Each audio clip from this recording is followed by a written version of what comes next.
It's a very generous invitation, and thank you for that. I've been participating in the biennales and several exhibitions, and I think I have quite a deep connection.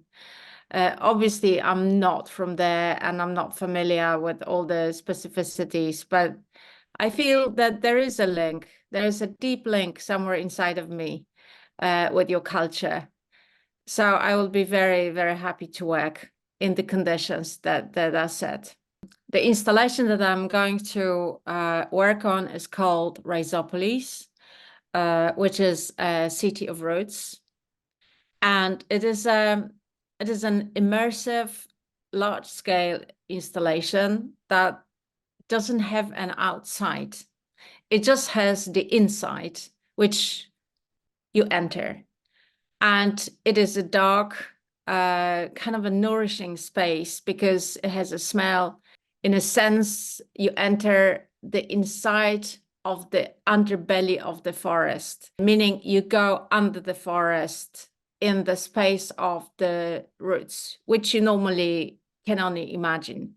So this is something that is normally invisible, inaccessible, that is beyond the human realm. But in this exhibition, you can actually penetrate it. What you actually enter is this kind of a dark space where the tree roots are hanging above your head, sometimes touching your face. You can actually touch every single element of this exhibition, meaning the whole tree root systems, and see what's under your feet, which is tree bark. The space is perfectly dark. You can orientate in the space because there are kind of spotlights, and you don't realize that actually you participate in the film production. So this exhibition has kind of two phases, and one is this immersive space, this kind of a perfect lie where you enter something that normally you never enter.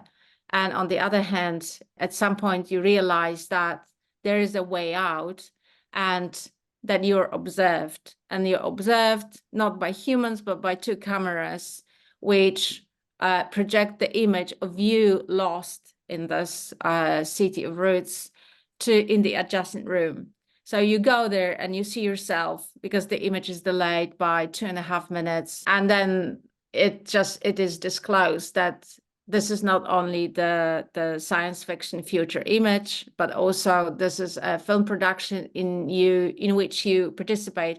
Obviously, this film production is our, let's say, mindset, because we are participating in ongoing catastrophe, climate catastrophe. So it is not exactly a film, but it is kind of represented by a film. I would say reservation and fear. We had one teenager who had, but she was quite scared. To people who have absolutely no barriers in going into that dark space. So they're very, very different. It is an experience that requires definitely giving up on yourself and becoming part of the space. I don't want to say mystery, but underworld realm, let's say. You're kind of outside the barrier that you normally have. The very moment where you are you and the world is a world, and these two meet, this is kind of dissolved. And this is probably the source of anxiety in some people, but it is kind of a dissolution experience. This is probably the kind of common denominator that people will have while experiencing Rhizopolis. It is also a very, very quiet installation. It is not something where you can enter and chat with your friends about what you feel. Maybe except kids. Kids are running around like in every installation. But normally people kind of get quiet all of a sudden.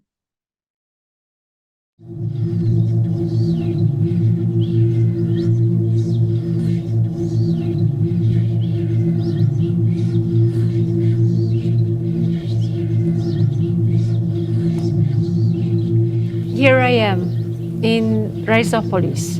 Rhizopolis is a city of roots located in the rhizosphere, this nourishing layer of soil around the roots of plants. But we have yet another deadly wave of pandemic, and Rhizopolis is closed. This is why I decided to record myself from within Rhizopolis, because I know you can't come and experience it.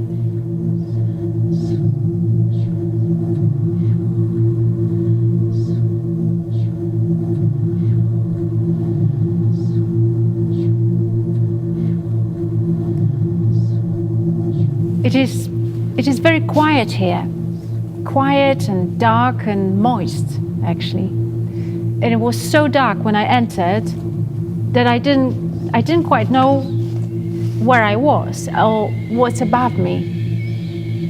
It smells of wood, but this is not fresh wood. It is kind of old wood and resin, hint of rotting and perhaps mold. I feel softness under my feet. There's a lot of bark that emits a smell as well.